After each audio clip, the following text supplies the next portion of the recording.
Informasi lainnya, saudara, warga resah dengan beredarnya video dugaan beras plastik impor di Aceh.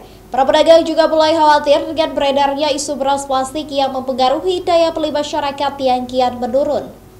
Warahmatullahi wabarakatuhnya. Masyarakat Aceh mulai resah dengan beredarnya video warga Aceh tentang adanya dugaan peredaran beras plastik di tengah-tengah masyarakat. Dalam video yang beredar memperlihatkan nasi yang dikumpal kenyal dan tidak hancur saat dilempar. Pedagang grosir beras di Pasar Induk Lambaru Aceh Besar mengaku khawatir dengan beredarnya isu beras plastik yang bisa menyebabkan daya beli masyarakat menurun. Selama ini, mereka hanya menjual beras yang dipasok dari kilang padi lokal.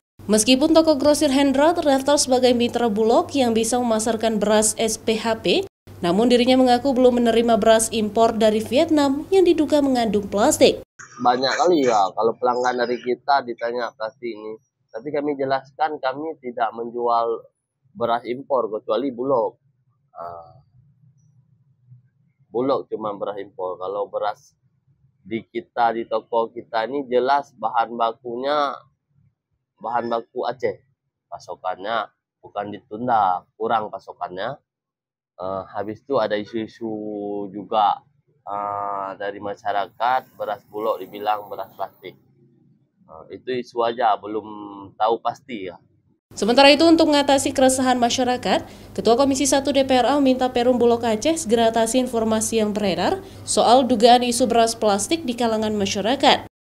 Nah, selama ini masyarakat membandingkan beras lokal dengan beras bantuan yang katanya diimpor dari luar negeri.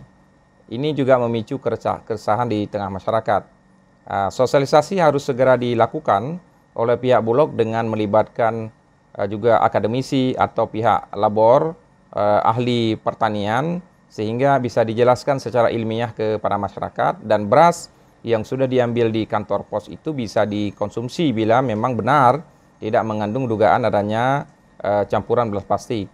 Untuk meyakinkan masyarakat, beras itu harus dilakukan uji coba laboratorium dengan melibatkan akademisi, ahli pertanian, sehingga Bulog nantinya bisa memastikan beras itu aman dikonsumsi. Ketua Komisi 1 DPRA juga berharap, jika benar beras itu nantinya mengandung plastik, maka Bulog harus menarik semua beras yang dibagikan dan menggantikannya dengan yang baru kepada masyarakat. Nova Misdayanti, Kompas TV, Banda Aceh.